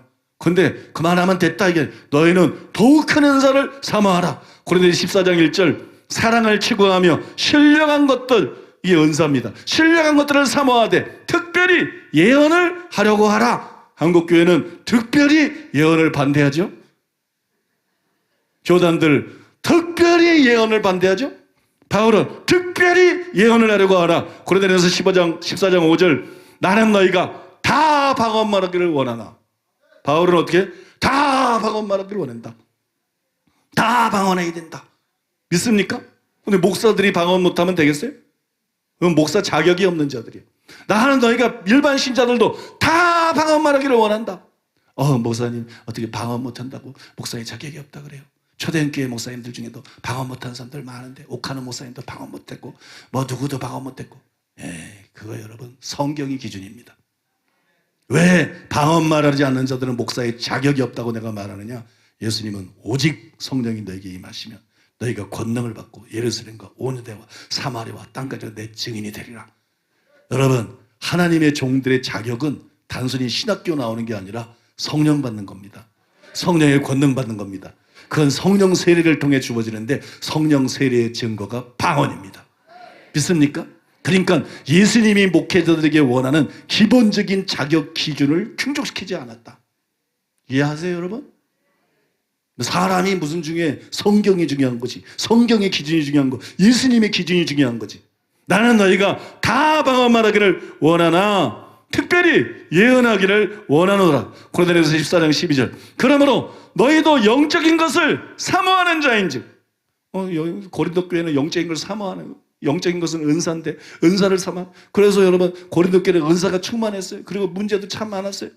너희들이 은사를 사모해가지고 은사를 많이 받았는데 이렇게 문제가 많으니까 이제 은사 좀 그만 사모해라 이럴 것 같잖아요. 근데 바울은 그렇게 말하네요. 너희가 영적인 것을 사모하는 자인즉 교회의 덕을 세우기 위하여 그것이 풍성하기를 구해라. 더 풍성하기를 구하라는 거야. 바울의 말은 더 풍성하기를 구하라. 믿습니까? 충격 아니에요? 고린도전서 14장 13절 그러므로 방언 말하는 자는 통역하기를 기도할지니. 통합에서는 방언 통변팀이 있다고 우리 신비주의라 그러는데 바울은 통역하기를 구하라는 거야. 그러면 통합이 옳겠어요? 바울이 맞겠어요? 바울이 맞지. 그죠? 어떻게 바울이 틀리고 통합이 맞겠어요? 그죠? 방언 통변하는 게 신비주의면 왜 바울이 통역하기를 기도하라 그래? 그죠? 내가 기가 막힌 거는요. 나는 사실 중고등학교 때 내가 이단 될 걸 알았어. 내가 중고등학교 때, 나 진짜 이단 되겠다, 이거. 내가 중학교, 고등학교 때 성경을 읽으면서 교계를 보니까 목사들이 너무 헛소리를 많이 해.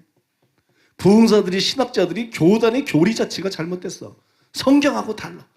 내가 지금 외치는 강조점들을 그때 성경 읽으면서 다 알고 있었던 거야. 그래서 내가 내 미래의 목회할 생각하니까 야 까마득하다.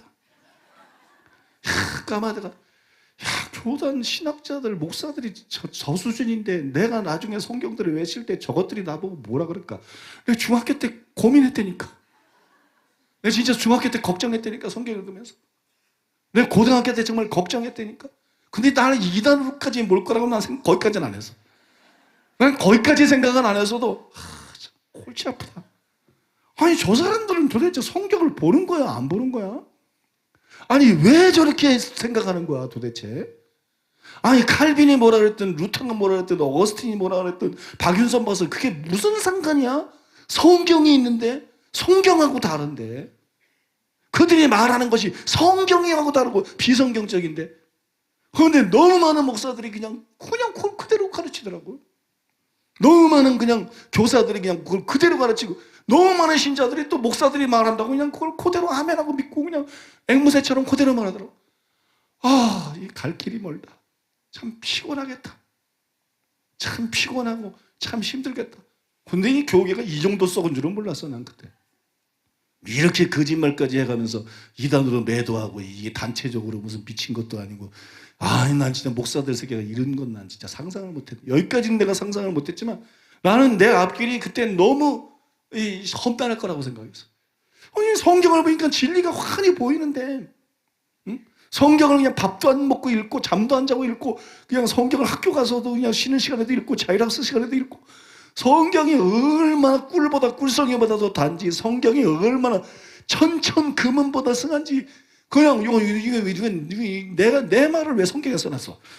내가 성경 읽을 때 느끼는 게 꿀보다 꿀성이보다 더 달다. 천천 금은보다 더 귀하다.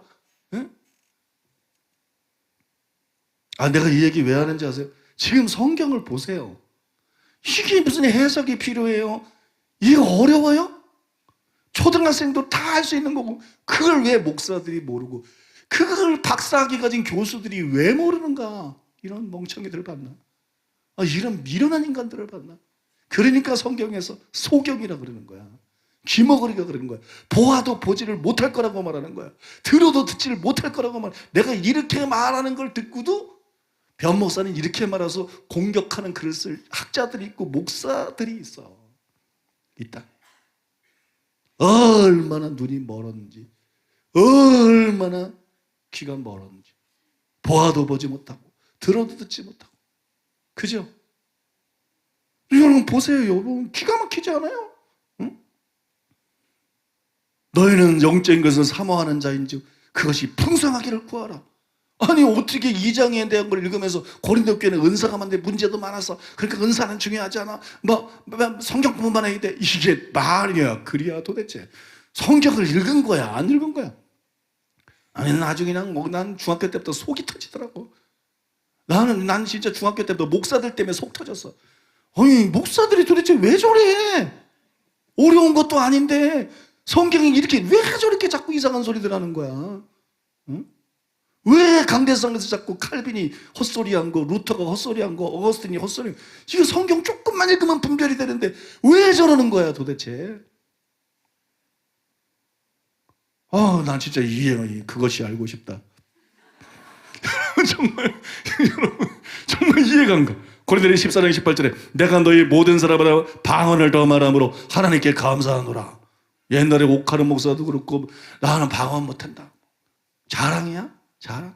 김동훈 목사 나는 방언 못한다. 자랑이야? 바울은 내가 방언을 많이 말함으로 감사한다 그래. 바울은 자기가 방언을 많이 말하기 때문에 감사하다는데 목사가 방언 못한다. 그게 할 소리야? 부끄러운 줄도 모르고 진짜 성경이 뭘 말하는지 모르니까 그러는 거지. 부끄러운 줄도 모르고. 여러분 그 다음에 또 방언을 못하게 해? 아, 그게 목사야? 그게 정말 목사야? 하나님이 신 방언을 왜 못하게 해? 지가 뭔데? 목사가 하나님 위에 있나? 목사가 바울 위에 있나? 목사가 성경 위에 있나? 고린도전서 14장 26절 그런즉 형제들아 어찌할까? 너희가 모일 때 각각 찬송시도 있으며 가르치는 말씀도 있으며 계시도 있으며 방언도 있으며 통역감도 있나니 모든 것을 덕을 세기 위하여 하라. 여기 강조점이 하라. 하지 말라가 아니라 하라. 믿습니까? 계시, 방언, 통역. 내가 옛날에 울산에서 목회때 이 말씀 때문에 나는 너무 도전을 받았다니까. 너무 절망했다니까. 너희가 모일 때 찬송시도 있고 가르치는 말씀도 있고 계시도 있고 방언도 있고 통역도 있다. 근데 내가 하면 우리는 모일 때 뭐가 있어? 우리는 모일 때 교동문 있고 우리는 모일 때 찬송가 부르고 우리는 모일 때 설교하고 축도하고 헌금하고 땡? 이거 성경하고 다르네. 우리 교회는 성경하고 다르네. 응? 야, 우리 교회는 성경하고 다르네. 나도 성경적인 교회를 세우고 싶다. 그래서 얼마나 부끄러운지 몰라. 주님, 계시는 어디 있습니까? 한국 교회는 뭐 계시가 직통 계시 그런 게 어디 있어? 여기 성경에 평신도들도 다 받는 게 계시인데 믿습니까? 계시가 뭐 어쨌다는 게야? 성경도 안 읽어 도대체? 학자들이 뭐라고 떠들어놨다 무슨 상관이야? 성경에 계시가 나오는데 그걸 평신도들도 다 받았는데 믿습니까? 그냥 답이 나오는 거 아니에요? 그냥 답이 나오는 거예요, 여러분. 우리 교회 예배 때 계시는 어디 있나? 너무 부끄러운 거야. 너무 기가 막힌 거야. 우리 교회는 비성경적이다. 다른 교회는 사랑의 교회 강해 설교 제자 훈련만 목사들이 그냥 본받으려고 그럴 때 난 그것 때문에 절망하고 좌절하고 고민해서 우리 교회는 계시가 어디 있나? 우리 교회는 방언과 통변이 어디 있나? 왜 우리 교회 예배 중에는 이런 게 역사하지 않나? 초대교회는 이런 게 역사했는데 그 다음에 바울이 하라 그랬는데 이런 걸 지적하면서 덕을 세우기 위해서 하라 그랬는데 왜 우리 교회는 이런 게 없나?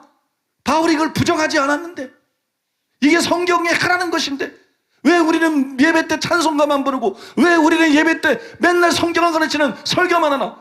야, 우리 교회는 정상이 아니다. 야, 내 목회는 정상이 아니다. 야, 우리 교회는 비성경적이다. 그래서 성경적이 되기 위해서 주님 우리 교회도 계시를 주시옵소서. 주님 우리 교회도 방언 통변을 주시옵소서. 주님 우리 교회도 예언을 주시옵소서. 주님 우리 교회도 성령의 은사들 부어 주시옵소서. 그래서 그 기도에 응답해가지고 여러분 하나님께서 그것들을 부어주시니까 한국교회가 이단이라. 여러분 완전히 거꾸로 내가 자기들 보고 이단이라고 그러는데 어떻게 자기들이 나보고 이단이라 그래? 나 벨꿀이야 진짜로. 내가 자기 성경대로 믿고 성경대로 행하지 않은 자기들 그 오류를 다 깨뜨려보고 있으면서도 이단이라고 안 그러는데 어떻게 지그들이 나를 보고 이단이라 그러는데? 오늘 제가 이렇게 말하는 게 여러분 좀 마음에 확확 와닿죠? 그래서 제가 일부러 좀 이렇게 얘기하는 거야. 일부러. 이게 진짜 와닿으라고 알아야 돼. 고린도전서 14장 39절에 보면 그런즉 내 형제들아 예언하기를 사모하며 방언 말하기를 금하지 말라. 근데 방언 말하는 금하는 교단, 그죠? 방언 말하는 금하는 목사, 신학자들도 많죠. 예언 제대로 된 목사가 아닙니다. 소경들입니다. 기머거리들입니다. 사랑하는 여러분, 바울은 결코 성령의 은사를 터부시하지 않았습니다. 바울은 결코 성령의 은사를 금하지 않았습니다. 이 말씀의 전어 문맥을 아무리 살펴보세요. 성경을 폐할 수 있는 것은 성경밖에 없어요. 성경의 한 구절이 다른 구절을 부정한다는 게 아니고 성경에 뭐라고 기록이 되는데 뒤에 문맥을 보니까 이렇게 주장하는 사람들이 있는데 이건 잘못된 것이다. 이렇게 문맥에 의해서 부정이 되면 이 말이 사실이 아닌 게 되는 거예요. 믿습니까? 그러나 여러분 지금 제가 인용해드린 말씀의 전후 문맥을 아무리 살펴보세요. 이거를 뒤집어 엎을 수 있는 문맥이 없습니다. 이거를 여러분 무효화할 수 있는 그런 문맥적인 근거가 전혀 없습니다. 그러면 이것은 문자 그대로 액면 그대로 진리라는 걸 아셔야 돼요. 믿습니까? 문자 그대로 액면 그대로 진리입니다. 영적인 소경들에게 속지 마십시오. 교수들에게 목사들에게 속지 마십시오. 여러분 강해 설교 잘하는 목사들에게 속지 마십시오. 그들이 틀렸습니다. 여러분 성령의 은사는 끝나지 않았습니다. 성령의 은사를 터부시하면 안 됩니다. 성령의 은사를 사모해야 됩니다. 성령의 은사를 구해야 됩니다. 성령의 은사를 받아야 됩니다. 여러분 성령의 은사를 사용해야 됩니다. 여러분 풍성하기를 구해라 그랬기 때문에 여러분들이 이미 성령의 은사들을 많이 받으셨겠지만 이 시간에 우리 통성으로 기도하면서 아버지 우리에게 성령의 은사를 부어주신 주님 감사합니다. 예수님께서 십자가의 죽음을 통해서 성령 받는 거 가능하게 하셨고, 성령의 은사 받는 거 가능하게 하셨고, 성령의 권능을 받는 것을 가능하게 하셨습니다. 그것 때문에 우리가 성령을 예수의 이름으로 하나님 함께 구할 수 있습니다. 성령을 이 시간에 물부터 부어 주시옵소서. 성령의 재충만 주시옵소서. 아멘. 성령으로 기름 부어 주시옵소서. 아멘. 성령의 은사들을 주시옵소서. 아멘. 성령의 은사들을 풍성하게 부어 주시옵소서. 아멘. 내가 받은 은사보다 더 큰 은사들을 부어 주시옵소서. 아멘. 성령의 권능을 주시옵소서. 아멘. 성령의 권능으로 옷 입혀 주시옵소서. 아멘. 통성으로 기도하겠습니다. 시간이 져버리고 우리가 통성으로 기도하겠습니다. 주님, 우리가 다 같이 주여 삼창하고 기도하겠습니다. 주여, 주여, 주여. 이 시간 성령을 부으시옵소서. 주님, 성령으로 임하시옵소서. 우리에게 임하신 주님을 찬양합니다. 성령으로 임하신 주님을 찬양합니다. 우리를 홀로 두지 아니하시고 이 땅에 우리를 홀로 두지 아니하시고 주님께로 나아갈 수 있도록 임마누엘의 하나님 예수 그리스도를 죽음으로 우리에게 성령을 보내주신 주님을 찬양합니다. 주님을 찬양합니다. 이곳에 임하신 주님을 찬양합니다. 주님과 함께 살 수 있도록, 주님께로 올 수 있도록, 천국에서 주님과 살 수 있도록 우리로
주시면 그 마음으로 살아가게 하여 주시옵소서.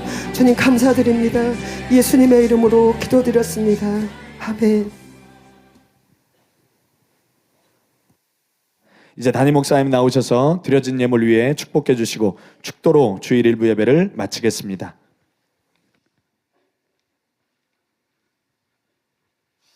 여러분들이 기도하실 때 다른 교회에서 터부시하고 구하지 않는 성령의 은사 우리에게 다 부어 주시옵소서. 그렇게 기도하세요. 사랑의 교회에서 안 구하는 거 믿습니까? 우리 교회 다 부어 주시옵소서. 다른 교회에서 고신교단에서 안 구하는 거 주님 다 성도들을 위해서 예비된 성령의 은사 우리에게 다 부어 주시옵소서. 우리가 주를 위해 사용하겠습니다. 우리가 영혼들을 구원하기 위해서 사용하겠습니다. 주님 우리에게 부어 주시옵소서. 그들이 구하지 않는 권능 우리에게 다 부어 주시옵소서. 갑절로 칠갑절로 부어 주시옵소서. 우리가 주님을 위해서 일하겠습니다. 기도하시기 바랍니다. 기도하겠습니다. 고마우신 하나님, 아버지 하나님의 사랑과 하늘을 생각할 때 감사드립니다. 초등학생이 보아도 알 수 있는 것을 신학자들이 못 보는 것이 신기고 목사들이 못 보는 것이 신기입니다. 바로 여러분 보아도 보지 못하고 들어도 듣지 못하리라는 말씀대로 영적인 소경들이 되어버렸기 때문입니다. 신학자라고 하지만 영적인 소경이 되어버리고 귀머거리가 되어버리고 목사라고 하지만 영적인 소경이 되어버리고 귀머거리가 되어버려서 스스로 성경을 읽어도 깨닫지 못하고 남이 설교하고 전해줘도 깨닫지 못하고 오히려 그것을 터부시하고 이단시하는 정말 어처구니 없는 목사들이 이 땅에 얼마나 많은지, 소경인 줄도 모르고 그들을 따라가는 또한 불쌍한 성도들이 이 땅에 얼마나 많은지 주님께서 이 교회를 세워주심을 감사드립니다. 성경대로 분별하고 성경대로 전하고 성경대로 구하고 성경대로 사역하는 이 교회를 세워주시고 이 교회에 다니게 해주신 것을 감사드리고 찬송드리고 찬양드립니다. 주님, 우리는 우리 교회가 잘 되기를 단순히 원하는 것이 아니라 한국 교회를 깨우기를 원합니다. 이 시대 교회를 깨우기를 원합니다. 주님, 이 교회가 부흥케 하여 주시옵소서. 소경들은 이 교회를 외면하지만 귀멍어리들은 이 교회를 외면하지만 눈 열린 사람들이 동서남북에서 몰려오게 하여 주시옵소서. 귀 열린 사람들, 들을 게 있는 사람들이 동서남북에서 몰려오게 하여 주시옵소서. 교회가 부흥하고 영향력을 갖게 하시고 아버지 하나님이시여 한국 교회를 깨우게 하여 주시옵소서.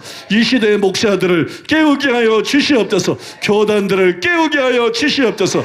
열방의 교회들을 깨우게 하여 주시옵소서. 교회가 회복되고 교회가 살아나고 초대교회 같은 교회들이 세워지게 하시고 예수님이 하신 일을 그대로 하고 그보다 큰 일을 하는 교회들이 세워지게 하여 주시옵소서. 세워지게 하여 주시옵소서. 우리를 그 일에 사용하여 주시옵소서. 주님 은혜에 감사해서 예물을 드렸습니다. 주일헌금 11조 감사헌금 건축헌금 주님 앞에 드렸습니다. 주님 받으시고 높임받아 주시옵소서. 재물 얻을 능력이 성도들의 손에 지금 임하게 하시고 심은 대로 풍성하게 거두게 하시고 주님 살아난 성도들을 축복하오니 자기 분야에서 머리 되게 하여 주시옵소서. 자기 분야에서 위로 올라가게 주시옵소서. 구워주는 복을 주시옵소서. 주님 성경 말씀대로 세계 만민이 뛰어난 복을 받는 성도들이 곳곳에서 일어나게 하여 주시옵소서. 일어나게 하여 주시옵소서. 복을 내려 주시옵소서. 예수님이 핏값으로 우리를 위한 산 성령 사모합니다. 성령을 부어 주시옵소서. 방언을 부어 주시옵소서. 예언을 부어 주시옵소서. 병 고치는 은사를 부어 주시옵소서. 귀신 쫓는 권세로 충만하게 하여 주시옵소서. 영분별의 은사를 부어 주시옵소서. 능력의 은사를 부어 주시옵소서. 믿음의 은사를 부어 주시옵소서. 방언 통변의 은사를 부어 주시옵소서. 지혜의 말씀, 지식의 말씀의 은사를 부어 주시옵소서. 성령의 기름 부음 주시옵소서. 성령의 권능 주시옵소서. 성령의 내적 충만 주시고 성령의 외적 충만 주시옵소서. 주님 이 시간 부어 주시옵소서. 주님 이 시간에 부어 주시옵소서. 주님 이 시간 부어 주시옵소서. 주님 이 시간에 풍성하게 부어 주시옵소서. 병든 사람들을 만지시고 고쳐 주시옵소서. 모든 질병은 예수의 이름으로 떠나갈지어다. 떠나갈지어다. 떠나갈지어다. 모든 악하고 더러운 귀신들도 예수의 이름으로 떠나갈지어다. 떠나갈지어다. 예수님의 이름으로 떠나갈지어다. 성령으로만 충만케 하여 주시옵소서. 주님으로만 충만케 하여 주시옵소서. 예수님의 이름으로 축복하며 기도하옵나이다. 아멘. 지금은 우리 주 예수 그리스도의 은혜와 하나님 아버지의 사랑과 성령님의 교통하심이 거룩한 주를 맞아서 주님을 예배하고 돌아가는 사랑하는 성도들의 심령 위에, 가족과 자녀와 사업 위에, 모험된 교회와 서울 시민과 북녘 땅에 굶주린 동포들 위에, 이스라엘과 열방들 위에 이제로부터 영원토록 함께 있을지어다. 아멘.